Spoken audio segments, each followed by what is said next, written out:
Very important interview that you're about to hear, ladies and gentlemen. I'm going to apologize ahead of time for the sound quality because I literally had to do it sitting in my truck in the freezing cold. I had to go someplace where I had good reception in order to do this interview because the fellow I was interviewing was in Pakistan, and I had to jump through a few technical hoops in order to bring this thing about. So the sound quality is not the best, but you will be able to make out most of what he is saying, and I guarantee you it is stuff that you have not heard before, and we're all lucky to be able to listen to this. So anyway, sit back with your popcorn and your root beer or whatever it is that you happen to have brought to today's program, and be ready to be dazzled by today's guest who will be appearing here in just a moment. And as promised, ladies and gentlemen, we are joined by a very special guest today. And before I bring him up, I want to just give you a little bit of background to make you aware as to just how important this individual is. He is coming to us all the way from Islamabad, Pakistan. He actually fought in the resistance against the Soviet Union over 20 years ago, ladies and gentlemen. Fought in the resistance for 6 years. Okay, so this is somebody, he's not what we would call an armchair warrior. He has been there and he has done that. He has carried weapons. He has seen the ugliness of war. And so that perspective, or that experience, gives him a unique perspective on what is going on in Pakistan today. His name is Zaid Hamid, and he is the owner-operator of the website BrassTacks.pk, which I'm going to spell out for you. It is BRASS T as in Tom ACKS.pk. He is an analyst. You will see him regularly giving commentary, very important commentary, I might add, on Press TV. I watched him. I watched a YouTube copy of an interview that he recently gave, and I found him to be not just extremely knowledgeable, but extremely fascinating to listen to. His work, ladies and gentlemen, is to make people understand why the United States, and really NATO for all intents and purposes, is in his part of the world, and by that I mean Afghanistan, Pakistan, and what the real issues are, okay? Because we hear all of the time about securing the realm for Israel, right? We hear all the time about, the fact that we have gone to war against Iraq and how Israel now wants us to go to war against Iran and Syria. But very rarely do we hear somebody who is able to bring this thing full circle, as my good friend Mike Piper likes to say, and to connect Afghanistan and Pakistan to that. So having said that, I want to go ahead and bring up my very special guest, and it is Zaid Hamid. Zaid, thank you very much for coming on the program. I know it's very late there in Pakistan where you are, and thank you from the bottom of my heart here for coming on. Thank you, Glenn, and blessings to you from God. And I'm personally extremely happy to be with you and to share these moments together. We share a common cause, and as humans, we share a common destiny. And for the purpose of the cause that you are working, we truly respect and appreciate, and it's my honor and pleasure to be with you today. Thank you once again. If I missed anything, Zaid, please tell me, who are you, where do you come from, and what are you doing? Why is your work so important that the rest of the world that wants to remain in peace and to maintain some modicum of prosperity, why do they need to listen to you and to your words? Someone once said that nothing is more powerful than the idea whose time has come. Mm-hmm. You see, so I would define my work more as a work of an ideologue, a visionary, a thinker, a dreamer, mm-hmm. and as a secondary work as an analyst. Mm-hmm. You see, what happens is that the region in which I live in, this is in the eye of the storm for the 21st century. Mm-hmm. The ocean which connects our region, the Indian Ocean, is the ocean which is called the Ocean of Destiny. Whoever controls this Indian Ocean controls the greater Middle East and Eurasian region. Mm-hmm. Because in different moments of history, There would be different seas, different regions which will be contested, hotly contested by the powers of those times. There was time in Mediterranean, wars were fought in Mediterranean between the Western powers and the Muslims in the Ottoman Empire on North Africa. But in this century, it is the region which is being hotly contested is the Middle East, Greater Middle East, and the Eurasian region. And Pakistan is the center of gravity of this entire region of conflict. The new 21st century great game is being fought in the region where I live, where I come from. And the game has been going on for the last almost 30 years since the Soviet invasion into Afghanistan. The Soviet Empire wanted to come down to warm waters for the last 300 years, ever since the state of Moscow started to expand into Central Asia and Chechnya into Eastern Europe, and they started to slow down. In the 19th century, they captured the entire Central Asia. And in the later segment of years of the 20th century, they finally rolled down into Afghanistan. All these stans of Central Asia, Tajikistan, Uzbekistan, Kyrgyzstan, Turkmenistan, Tataristan, the stan states were overrun by the Soviets, by the Russian Empire in the 19th century. And the last stan, Afghanistan, remained, they entered in 1979. And that's where my association with this war began too. And it was the withdrawal of the Soviet Union created a world which was so unique and dangerously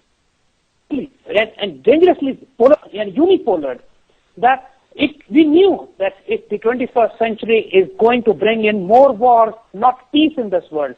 Let me give you a bit of background.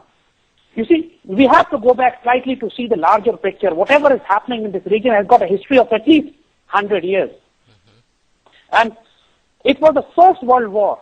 If you notice, it was the First World War which not just changed the politics of the world, but also the geography of it, especially within the Muslim lands, especially within the Greater Middle East.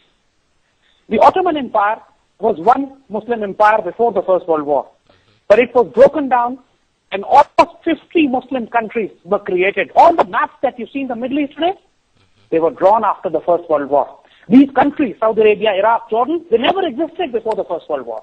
They were just the provinces of the Ottoman Empire. You see?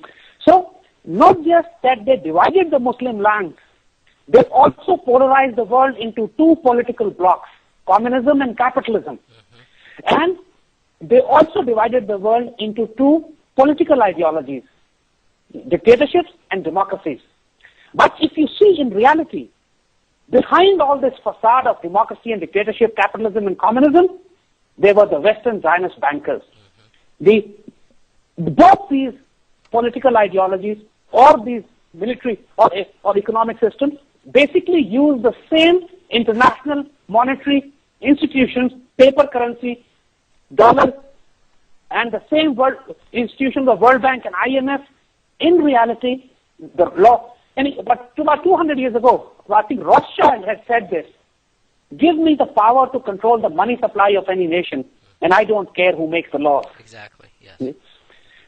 So they were the ones who were actually controlling the money supply. So after the First World War, you saw the world dividing into two camps. Muslim world was divided, and this Zionist state of Israel was sanctioned by the British Empire to the Lord Rothschild. But the state of Israel could not be created. For that, they needed another war. And after the Second World War, the state of Israel was created. But simultaneously, at the same time, the state of Pakistan was also created in 1947.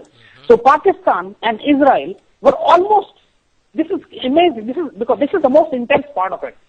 Pakistan and Israel almost came into existence at the same time. And these were the only two countries in the world, still today, who were ideologically driven by religious motivations. Yes. Israel was created on the basis of hardcore Zionist ideology, and Pakistan was created on the basis of pristine principles of Islamic political, economic, social justice and jurisprudence.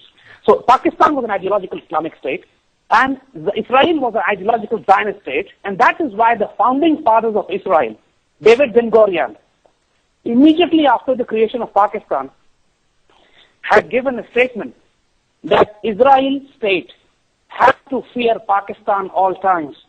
They said, we are not scared of the Arabs, but we are threatened by the friends of the Arabs. And the Jewish state must never be oblivious of the threats and dangers which state of Pakistan poses to the state of Israel. You see, the Pakistan was geographically very far away from Israel. So what kind of threat would Pakistan pose to them? The point is that Pakistan symbolized the revival of the Islamic ideology, which has the potential to confront the modern Zionist system in the world today.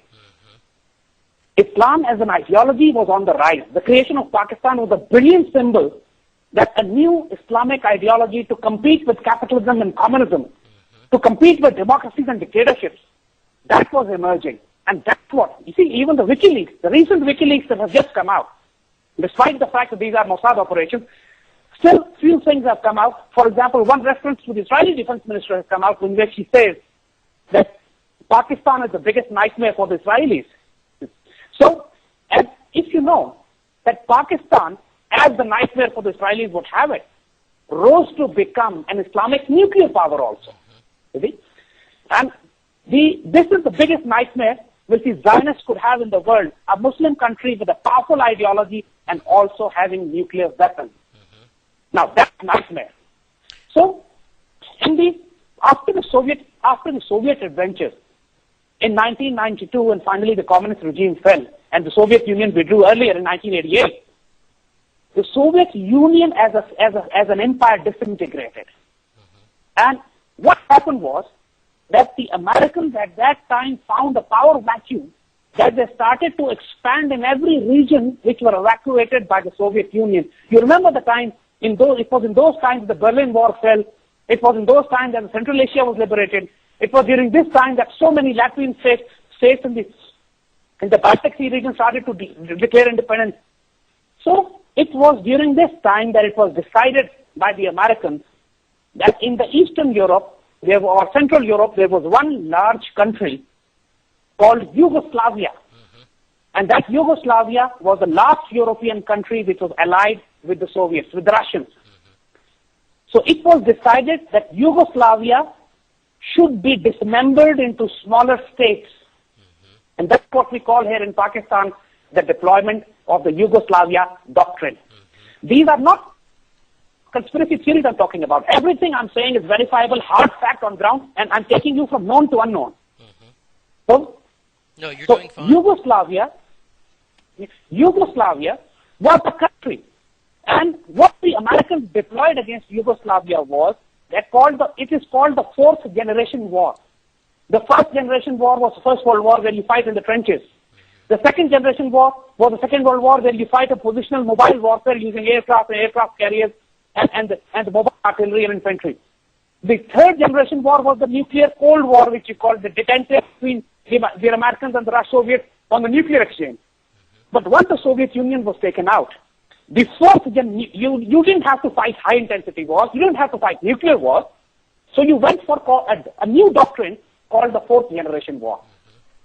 And the fourth generation war demanded that if you want to dismember a country like Yugoslavia, you bring in political chaos in it, you bring in economic anarchy in it, you support insurgent groups within various ethnic and religious groups, and then you side various powers so that the massive infighting and civil war takes place, and ultimately, when the time for coup de grace arrives, the European powers, NATO and the Americans move in some kind of a peace deal which basically dismembers the country.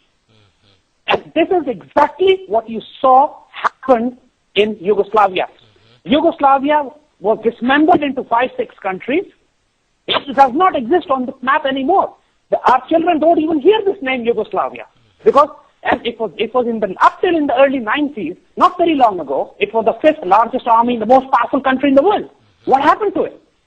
So the point is, how